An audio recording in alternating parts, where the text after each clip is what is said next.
he said Charlie Chaplin, cut his mustache into a Charlie Chaplin look.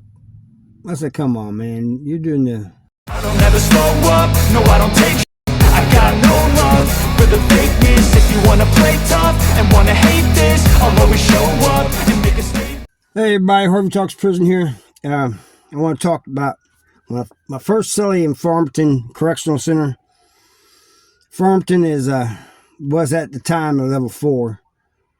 And so they sent me down there, and I told you guys a story before about how all of us they sent down from Missouri State Penitentiary, they was treating us bad. You know, they said, you know, we don't, you know, you came from the walls, we don't care, you know, you're going to do what we tell you to do. And we hadn't said anything. But anyway, I went through R&O, which was in 5 house, which was also the whole. One wing was R&O, and the other 4 wings was the whole. And then they moved me, put me in a regular housing unit, GP, and I got this Celly. I told you about how the Missouri State Penitentiary was, MSP. It was like the worst of the worst in Missouri. And so he wants to, he was a little bit younger than me. And he wanted to school me on the prison. He was telling me, hey man, you gotta mind your P's and Q's here. Be aware of your surroundings. He's telling me all this stuff that, you know, I tell you guys what to do in prison. And he goes, this place is bumping.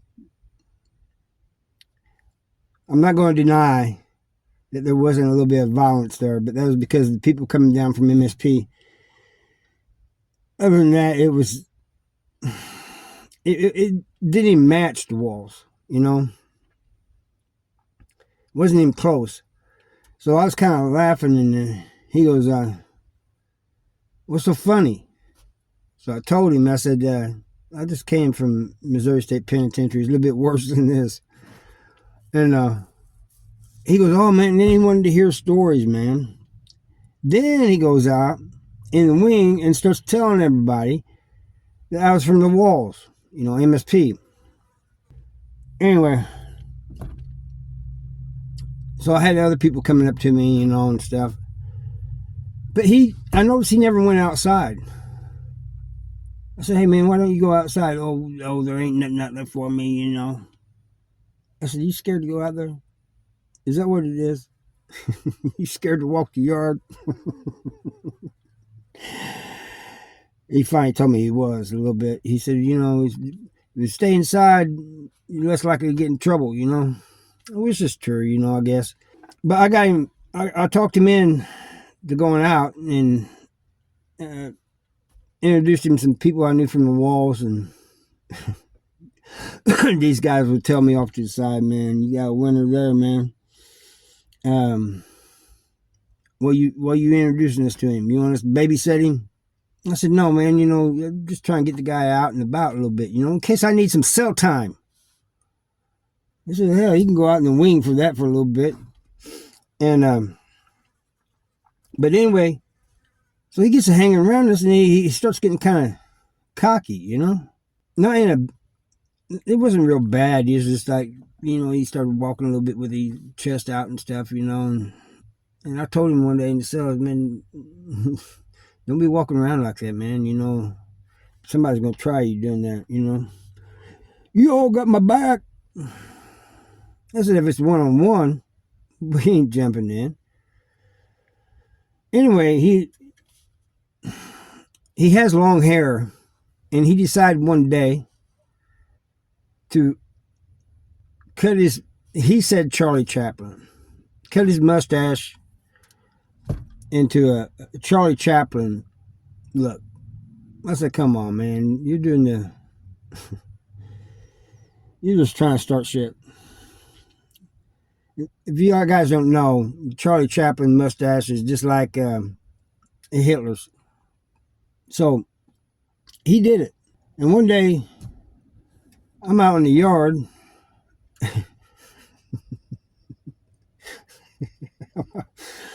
I'm out there working out and hanging out with, people I knew and stuff. And I come back in and he is clean shaven. He's got this long hair, and I couldn't help but drive him a little bit. I said, hey, man, you're not my type, man. I'm not into guys, And I decided to shave it off. What happened was some people approached him and told him, started asking him if he was racist and everything. He tried the Charlie Chaplin thing, and it didn't work. And so they told him to shave it. If he wasn't racist, to shave that shit off. And so he did. But, at MSP, you sit in the same table, same chair every day at chow hall. And that's what I was used to. If somebody else is in your seat, you made a move. So the first day I get in the general population, we go over there to lunch. Or was it supper? I can't remember. One of the two. Whatever it was good. And I'm thinking, I think it's chicken patties or something, which ain't too bad. So I just follow him, We get in there and we'll sit right here. I'm thinking he sat there every day. I tell him, I said, it's cool if I sit here in this chair here, there's nobody else's seat. And he just kind of looks at me weird. He goes, yeah, man, sit down.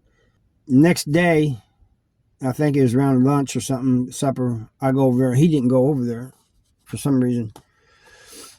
I think I went over there just to see some people. And anyway, I went back to that same table. There was somebody sitting there. I said, hey, dude, you're in my seat. Could you please move, This dude gets up a little bit, looks at the stool, looks at me and says, I don't see your name on it.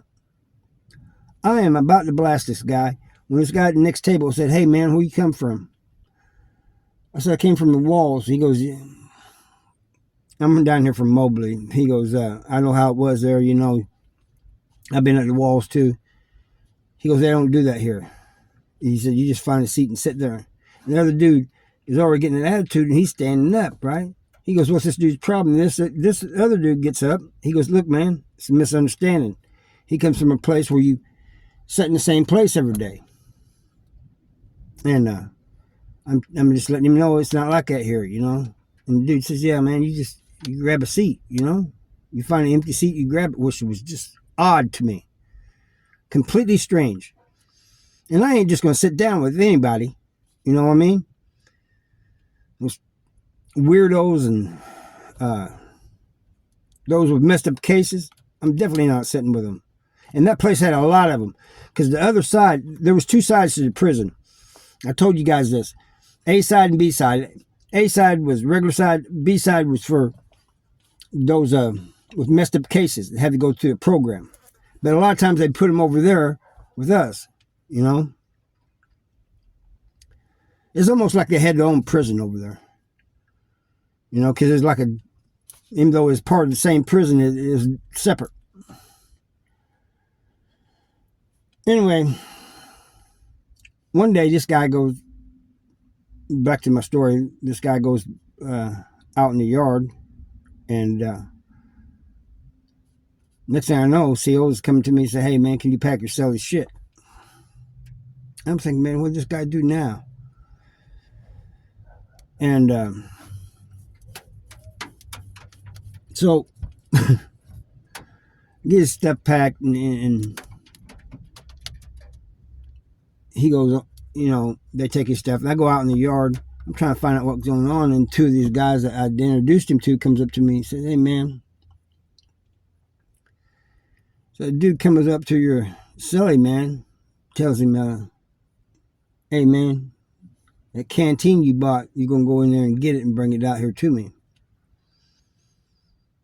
He said, we had your Celly's back in case, there's more of them, but it was just him and that dude. And he said, your Celly buckled, man. He said, okay. And he went straight to the COs and checked in.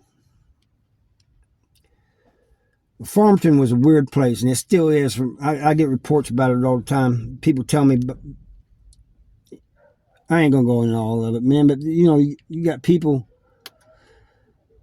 being deleted either by themselves or others, not necessarily